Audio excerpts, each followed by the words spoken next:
Hey, Alice Drive Hawks. I just want to make a quick video to give you some reminders about what hybrid's going to look like and what you can kind of expect.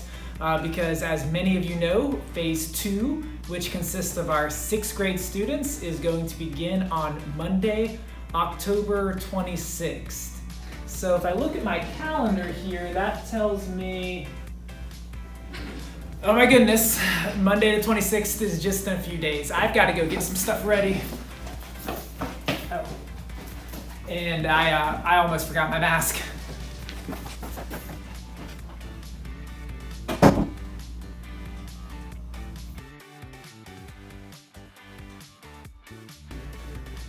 So that was a lot of work, but the building is ready for your arrival, Phase 2 students. That's our 6th grade students.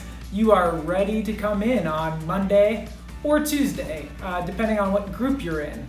Which reminds me that it's really important that you know that if your last name starts from A through L and you're a 6th grader, then you are coming to school on Monday and Thursday.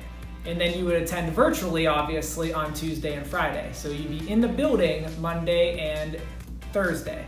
And then if your last name starts with M through Z, then you would be in the building on Tuesday and Friday. So you would start on Tuesday the 27th. Now, there are some exceptions to this. I talked to some parents, and you have switched groups to match with a sibling at elementary or high school level. So if I've already told you that you are in a different group, that's fine. But unless you've been told that, then you know you must adhere to the A through L. Last names are going to come Monday and Thursday, so you get to start on the 26th. And M through Z, you get to start on Tuesday the 27th, and you'll come every Tuesday and Friday in person. Okay, so now that you've figured out what group you're in, what can you expect when you first come to school, whether that's on Monday or Tuesday for the first time? So if you haven't already done so, I posted when Phase 1 came into the building, we posted a couple videos that kind of explain what it's going to look like. So part 2 of the video series, which should be popping up on your video screen right now, it really explains what you can expect whether you're a car rider or a bus rider or a walker when you first enter the building. It tells you how to get into the building and what to do from there.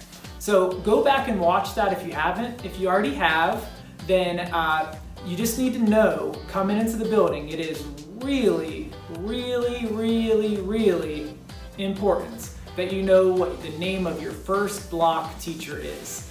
So for people coming in on Monday, group 1, you need to know your 1A teacher's name. Because once you enter the building the correct way, then we can direct you to your first block class. In group 2, the people coming in on Tuesday for the first time, you need to know what your 1B class is. You need to know that teacher's name so you can get directed to your first block class.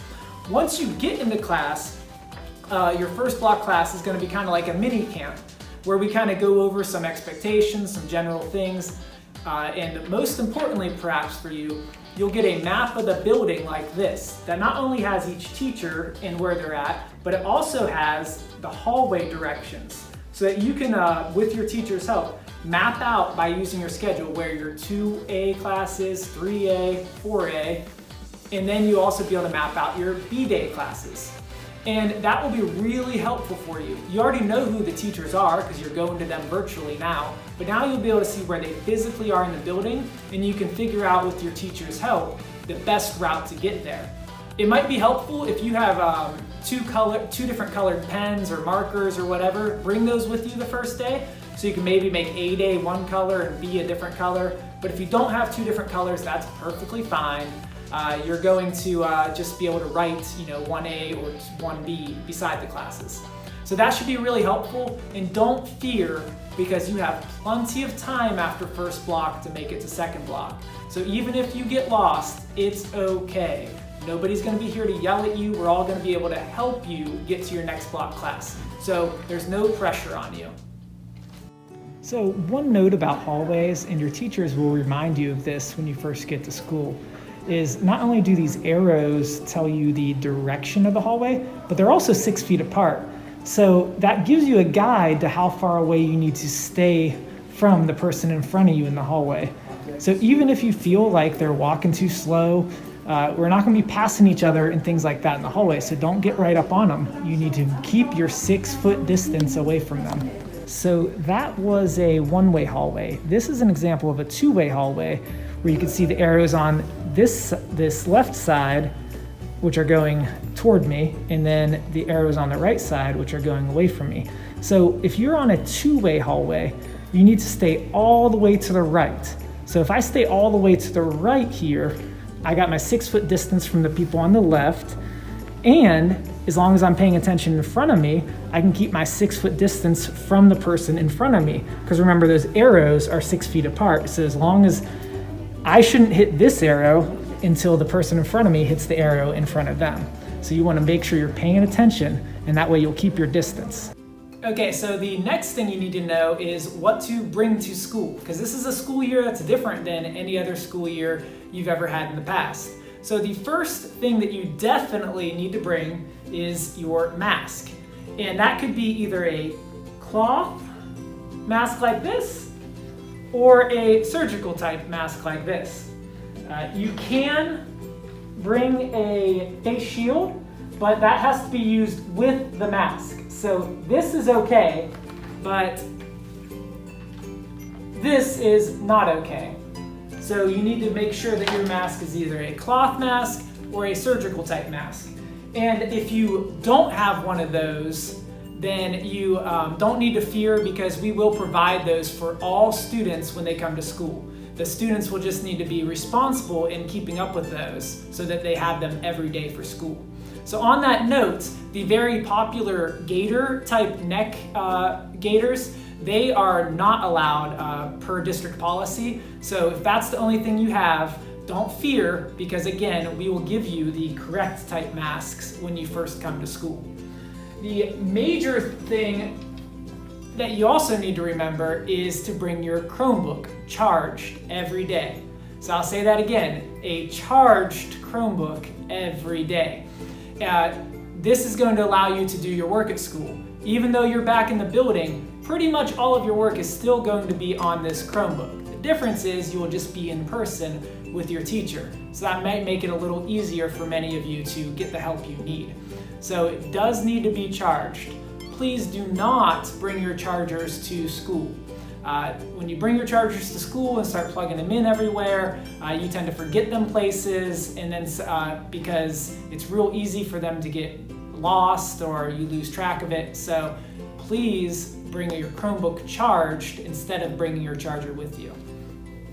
So the third thing that you should bring to school, if possible, is a set of earbuds. And those will plug into your Chromebook, so that way if you're watching videos or things like that for a class, you can listen to it without having that background noise or without disturbing others, and that will be beneficial in many classes. So bring earbuds if possible.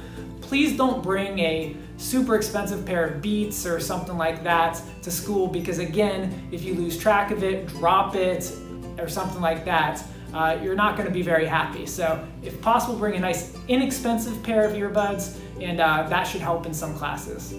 And perhaps most importantly of all, what everybody should bring to school is a positive attitude and a willingness to learn. And I think that should help you more than just about anything else. So like I said earlier, we are excited for phase 2 to start and get our 6th grade students into this building. Just wanted to end with a couple of scheduling and timing notes. So our bell schedule will remain the same as it has been since phase 1 started about a month ago. So our building will open at 7:30, so nobody should be dropped off or walk here until after 7:30. And remember, your goal time should be about 7:45 when you want to arrive, if at all possible.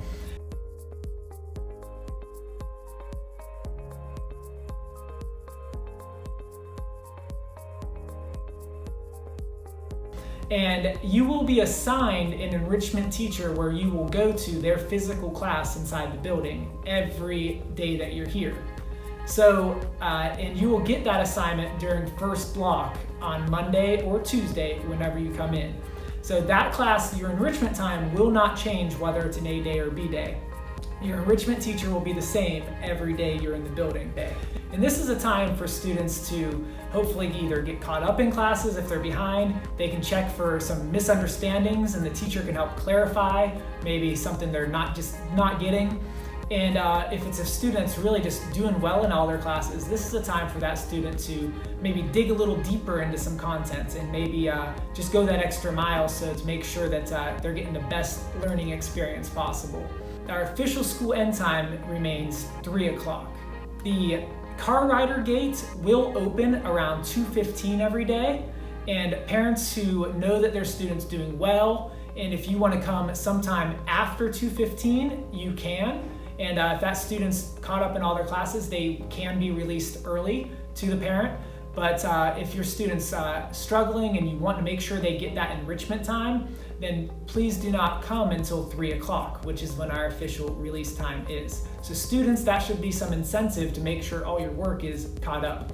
And we need to do this just to help socially distance our students, because if we just pulled everyone out there at 3 o'clock, there's no way we can keep everybody 6 feet apart safely. So again, you have the option, parents, if your student is caught up and you want to come a little earlier than 3, anytime after 2:15, you can.